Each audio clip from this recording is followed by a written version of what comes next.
નમસ્કાર મિત્રો, જય શ્રી કૃષ્ણ. સ્વાગત છે તમારું ફરી એકવાર આપણી ભક્તિ ચેનલ JK કાચરિયામાં.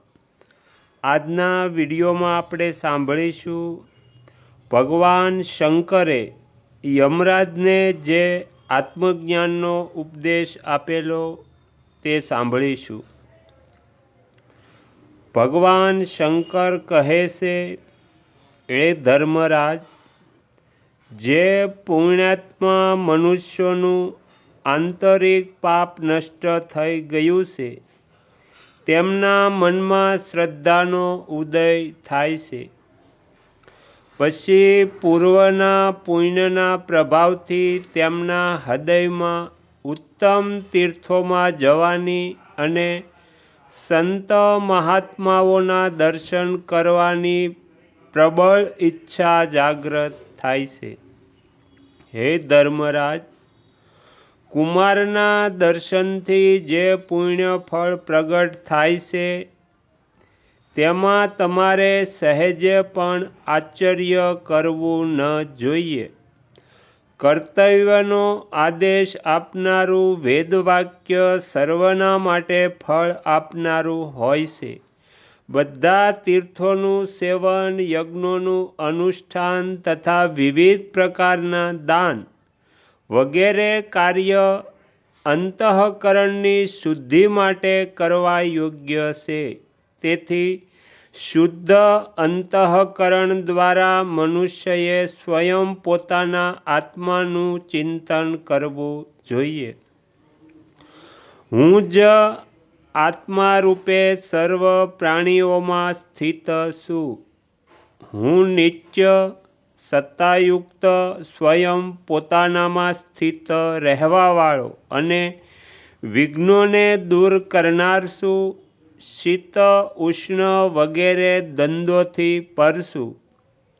મારામાં કોઈ પ્રકારનો વિકલ્પ નથી. હું આત્મનિષ્ઠ, નિત્ય, નિત્યમુક્ત અને નિરહી એટલે ઈચ્છા રહિત છું.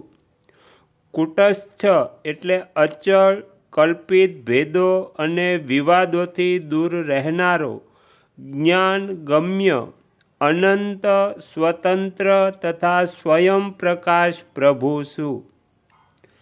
વેદવેતા વિદ્વાનો આને જ જ્ઞાન કહે છે. તેઓ સર્વત્ર આત્મભાવ રાખે છે. સર્વાતીત ભાવગમ્ય તત્વને જાણીને જ્ઞાની પુરુષ સમતાયુક્ત બુદ્ધિથી વ્યવહાર કરે છે અને કેવળ બોધ સ્વરૂપ પોતાના આત્માને ભૂલી જવાના કારણે બધા જીવો સંસારના બંધનમાં બંધાયેલા જોવામાં આવે છે. તત્વજ્ઞાન રહિત બહિર્મુખ જીવ કામ, ક્રોધ, ભય, દ્વેષ, મોહ અને માત્સર્યથી યુક્ત થઈને એકબીજાને દૂષિત કરે છે. તેથી ગુણભેદથી બનેલા આ પ્રપંચને આ પ્રમાણે અસત્ય જાણીને પોતાનામાં સ્થિત ગુણાતીત પરમાત્માનો સાક્ષાત્કાર જ યથાર્થ દર્શન છે. જ્યાં ભેદ પણ અભેદને, રાગ પણ વૈરાગ્યને અને ક્રોધ પણ ક્રોધના અભાવને પ્રાપ્ત થાય છે, તે જ મારું પરમ ધામ છે. તેનું વર્ણન કરું છું, સાંભળો. શબ્દ, વાક, ઇન્દ્રિય કાર્ય હોવાના કારણે અનિત્ય છે. જેમ ઘડો, તેથી તે પરમાર્થ વસ્તુને પ્રકાશિત કરી શકતો નથી. શબ્દ તે છે જેનાથી પ્રવૃત્તિ પ્રધાન ધર્મના માટે પ્રેરણા મળે છે. પ્રવૃત્તિ અને નિવૃત્તિ તથા સંપૂર્ણ દ્વંદ્વ જેમાં વિલીન થઈ જાય છે તે જ શાશ્વત પદ માનવામાં આવ્યું છે. તે વ્યધાધાન્ય શૂન્ય, વિઘ્નરહિત, નિર્ગુણ, બોધ સ્વરૂપ, નિરંજન એટલે નિર્લિપ, નિર્વિકલ્પ, નિરહી, ઈચ્છા રહિત, સત્તા માત્ર જ્ઞાનગમ્ય સ્વતઃ સિદ્ધ સ્વયં પ્રકાશ વેદવેદ્ય તથા અગમ્ય છે। હે પ્રેતરાજ, જેની જડ અનાદિકાળથી ચાલી આવે છે, માયાના કારણે જેનો વિચાર પણ કરવો કઠિન છે, તે માયામય સંસારથી ઉપર ઉઠીને તથા માયાનો સર્વથા પરિત્યાગ કરીને જે મમતા અને આસક્તિથી રહિત થઈ ગયા છે, તેઓ વિકલ્પ શૂન્ય નિત્ય પદને પ્રાપ્ત થાય છે। સંસાર કલ્પના મૂલક છે। આ કલ્પના જ નિત્યની જેમ પ્રતીત થાય છે। જેમણે આ કલ્પનાનો ત્યાગ કરી દીધો છે, તેઓ પરમપદને પ્રાપ્ત થાય છે। જેમ શિલ્પમાં ચાંદીની પ્રતીતિ, દોરડામાં સર્પની પ્રતીતિ તથા સૂર્યના કિરણોમાં જળની પ્રતીતિ મિથ્યા છે, તે જ પ્રમાણે નિત્ય પરમાત્મા અનિત્ય સંસારની પ્રતીતિ પણ મિથ્યા જ છે। આત્મા એક છે, તેને જાણી લેવાથી મનુષ્ય મમતા અને અહંકાર રહિત થઈ જાય છે। આવા આત્મજ્ઞાની પુરુષને બંધન ક્યાંથી પ્રાપ્ત થઈ શકે? શું કદી આકાશમાં ફૂલો હોવા સંભવ છે?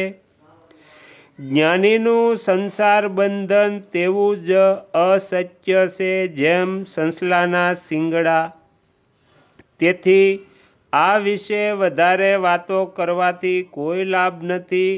વિદ્વાન, જીતેન્દ્રિય તથા વિતરાગ જ્ઞાની પુરુષ મમતાનો પરિત્યાગ કરીને પરમપદને પ્રાપ્ત કરવાની અભિલાષા રાખે છે।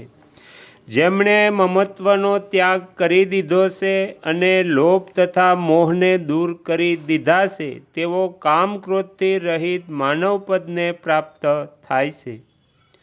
જ્યાં સુધી મનમાં કામ, લોભ, રાગ અને દ્વેષ છે, ત્યાં સુધી કેવળ શબ્દ માત્રનો બોધ આપનારા વિદ્વાનો પરમ સિદ્ધિ મુક્તિને પ્રાપ્ત થતા નથી।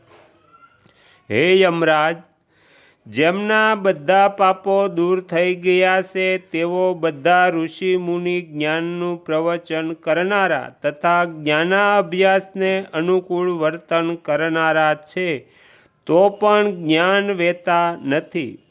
જ્ઞાન જ્ઞેય તથા જ્ઞાનગમ્ય વસ્તુને જાણીને જ મનુષ્ય જ્ઞાની કહેવાય છે। કઈ રીતે જાણવું જોઈએ, કોના દ્વારા જાણવા યોગ્ય છે અને કોને જાણવું અભિષ્ટ છે, તે વસ્તુ શું છે, તે બધી વાતો હું તમારી જાણકારી માટે સંક્ષેપમાં બતાવું છું। આત્મા એક જ છે, છતાં ભેદબુદ્ધિ હોવાથી તે અનેક જેવો દેખાય છે।